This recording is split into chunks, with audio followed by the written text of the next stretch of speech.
Welcome to Headline Wednesday from Dispatch, U.S. Military History Magazine, developed by trackpads.com. Each week, we take one pivotal moment from United States military history and follow it from the first warning signs to the final outcome. Today we go to Groton, Connecticut in the early Cold War for the story of USS Nautilus and the birth of the nuclear navy. On a cold January day in 1955, a long, shark-like hull eased away from the pier at Groton. The submarine looked like others that had served in the Second World War, with a familiar gray skin and low silhouette.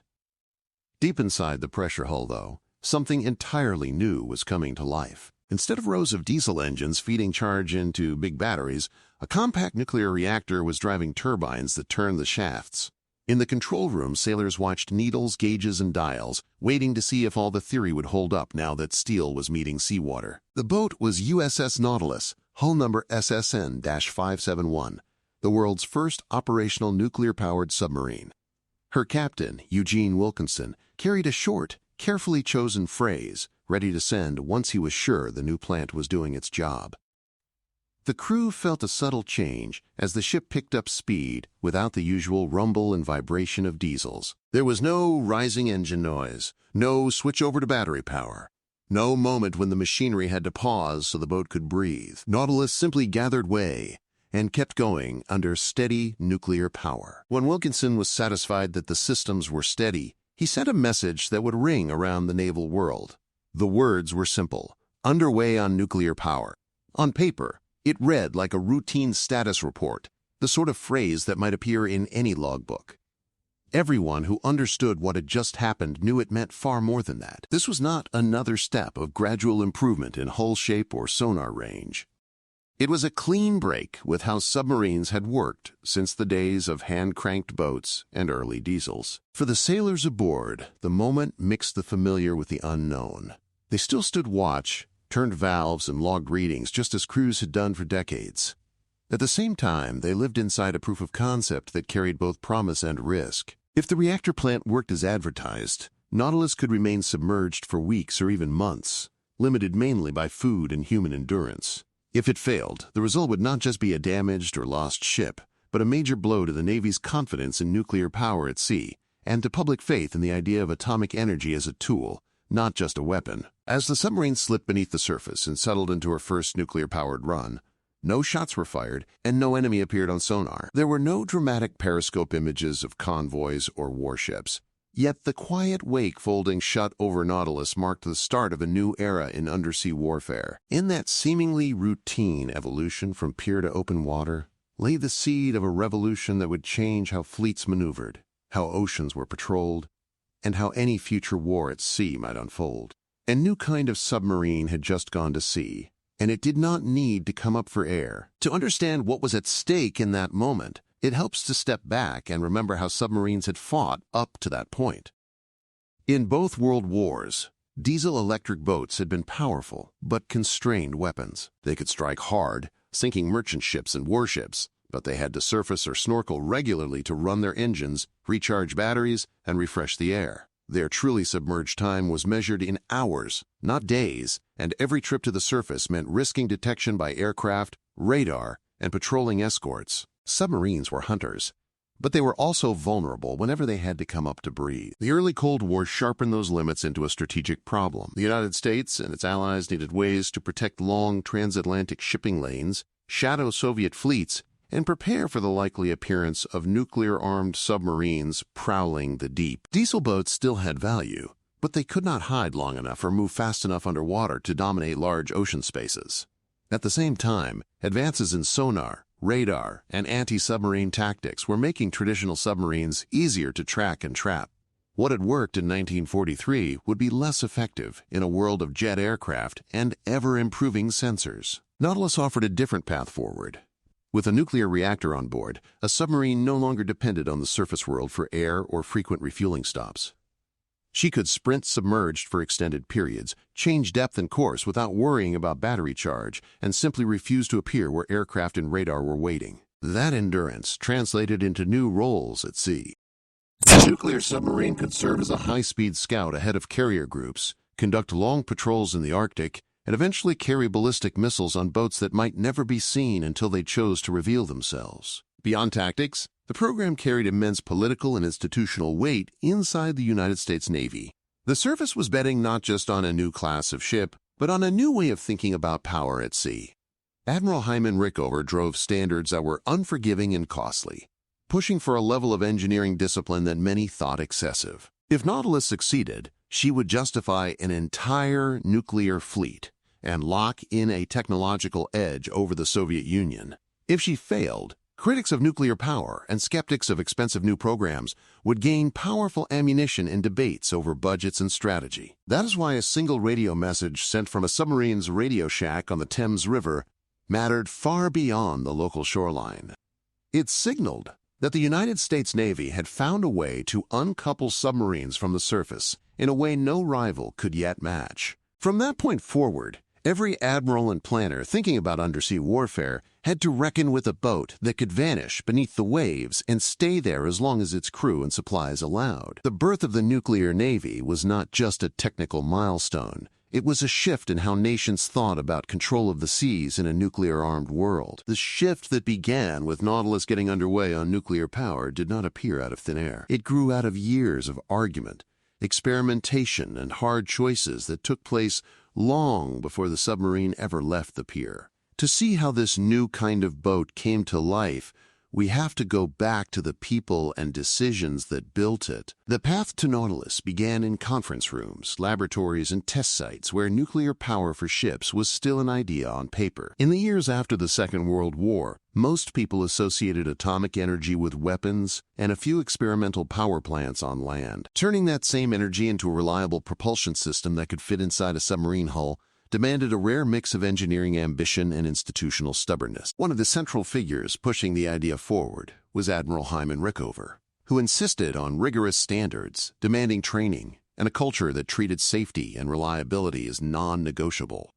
He knew that the Navy would only trust nuclear propulsion if it was proven by people who followed procedures exactly and treated every deviation as a serious event. Rickover's team, working with industry partners and naval designers, had to solve problems that had never been faced at sea. The reactor had to be small enough to sit inside a pressure hull, yet powerful enough to drive a full-sized combat submarine at high speed while still underwater. It needed shielding that would protect the crew so they could serve safely for years instead of weeks. The plant also had to respond in a steady, predictable way to the constant changes in speed and depth that define submarine operations. Every valve, pump, and control rod had to function not in the quiet of a shore-based plant, but in a steel tube that rolled, pitched, and flexed under the pressure of the deep. Inside the Navy, the program was never free of critics.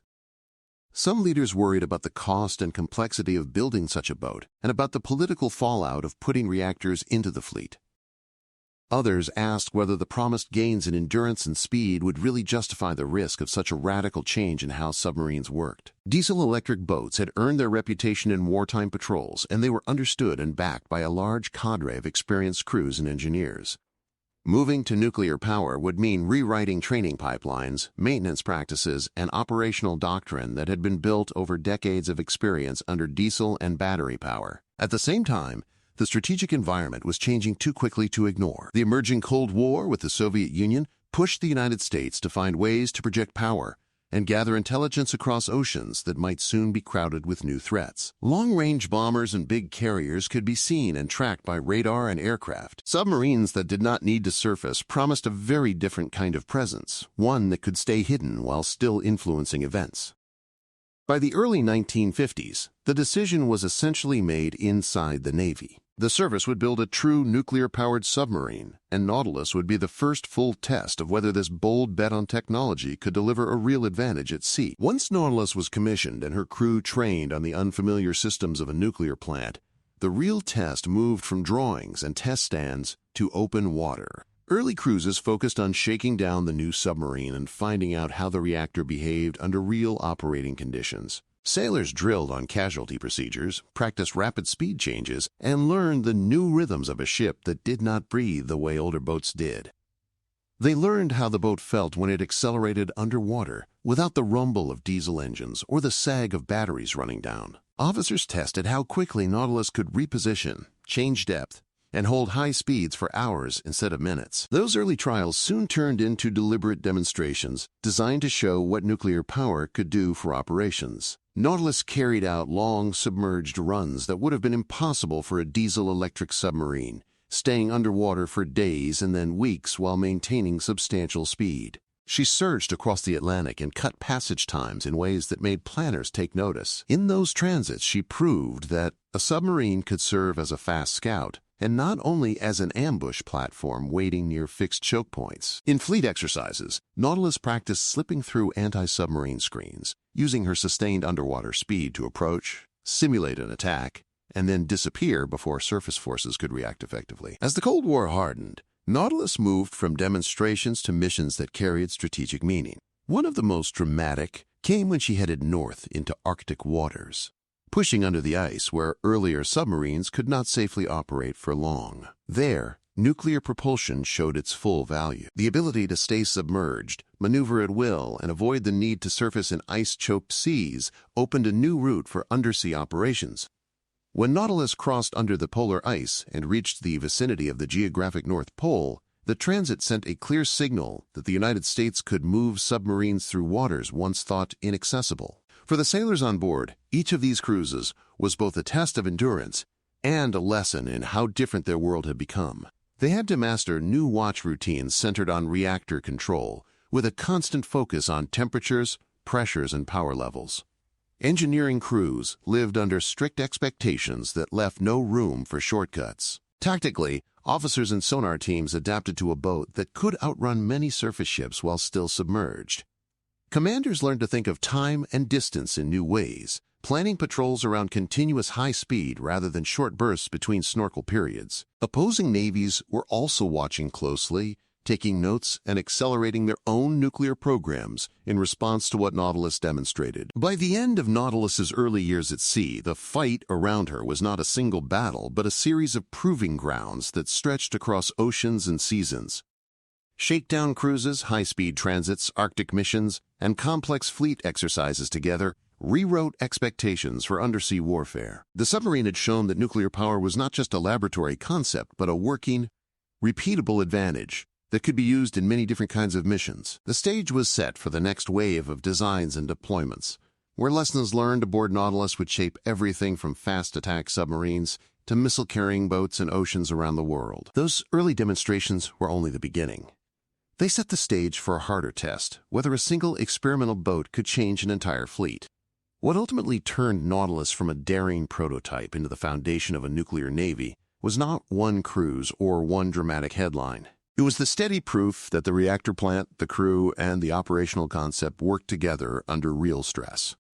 Each successful deployment, each long submerged run, and each exercise where Nautilus exceeded expectations chipped away at doubt inside the Navy and in Washington. Reliability, more than any single figure for speed or range, convinced leaders that they could plan strategy around this new capability. Rickover's demanding culture turned out to be as important as the machinery itself.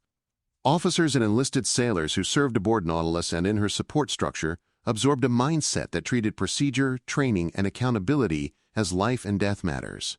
Reactor drills, engineering inspections, and performance standards were unforgiving on purpose. That pressure produced crews who could be trusted with complex systems far from help, in waters where mistakes had no easy remedy. Over time, the same culture spread through the growing nuclear community, shaping how people were selected, trained, and promoted. Quietly, it became a critical part of why nuclear propulsion could scale beyond a one-ship experiment. Nautilus's ability to execute missions like the under-ice transit toward the North Pole had a powerful effect on strategic thinking. That voyage showed that nuclear-powered submarines could go where older boats could not and stay there as long as needed. It opened new avenues for intelligence collection, deterrent patrols, and fleet support through waters once written off as too dangerous. The boat's performance gave weight to arguments for building follow-on classes that would be faster, quieter, and better armed. Once planners saw how a nuclear submarine could reshuffle the map, the question shifted from whether to build more to how quickly they could be built and how an adversary would answer. By the end of Nautilus's early years at sea, the turning point was clear to anyone watching closely. The Navy no longer saw nuclear propulsion as an experiment off to the side of its main force. It had become the standard for frontline submarines and, soon, for key surface combatants and carriers. that would rely on the same principles of endurance and power. The die was cast for the Cold War undersea contest. The balance of power beneath the waves would hinge on fleets built in the image of what Nautilus had proven possible on her early patrols. In the years that followed, Nautilus shifted from being the newest marvel in the fleet to a working member of a rapidly expanding nuclear force. New attack submarines used her lessons but improved hull design, quieting, and weapons to make the most of nuclear endurance. Ballistic missile submarines adapted the same propulsion concept to carry nuclear-armed missiles on long, hidden patrols. Together, these boats formed a crucial leg of national deterrence, promising that any adversary contemplating a first strike would have to account for submarines able to respond from unknown positions in the world's oceans. The basic idea that Nautilus had demonstrated, continuous underwater endurance paired with sustained speed, became a pillar of Cold War stability. For the crews who served aboard Nautilus through her career, the boat was at once a workplace, a home, and a piece of living history. They lived with cramped bunks, tight watch bills, and constant maintenance on complex machinery. At the same time, they understood that they were serving on a ship unlike any that had come before. Many went on to serve in or command later nuclear submarines, carrying forward the habits and stories forged in those early years. Their experience helped refine training programs, reactor school curricula, and operational doctrine that would shape the nuclear navy long after Nautilus herself left frontline service. When Nautilus was finally retired and preserved as a museum ship, she became a physical reminder of how quickly technology and strategy can pivot. Visitors who walk her decks see the familiar fittings of a mid-20th century submarine mixed with specialized spaces for the reactor plant, control systems, and engineering gear that made her unique. For students of military history, she offers a clear case study in how innovation demands not just hardware, but institutional change, strong leadership, and a willingness to accept risk in pursuit of long-term advantage. The steel passageways and cramped compartments tell a story that is technical, human, and strategic all at once. Today, every modern nuclear-powered submarine, whether slipping quietly through deep water on patrol or participating in joint exercises, carries a thread of Nautilus's legacy. The ideas that first went to sea with that boat still shape how navies think about sea control, deterrence, and the strategic value of the undersea domain. Commanders and planners now take for granted that submarines can stay submerged for months and move across oceans without surfacing. But that assumption began with one pioneering hull. The story of Nautilus is more than a chapter in the history of a single ship.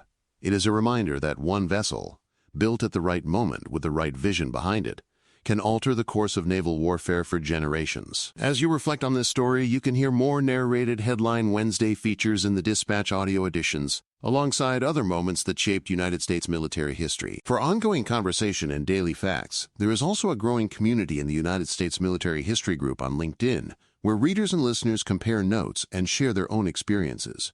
Headline Wednesday is developed by trackpads.com as part of Dispatch, U.S. Military History Magazine.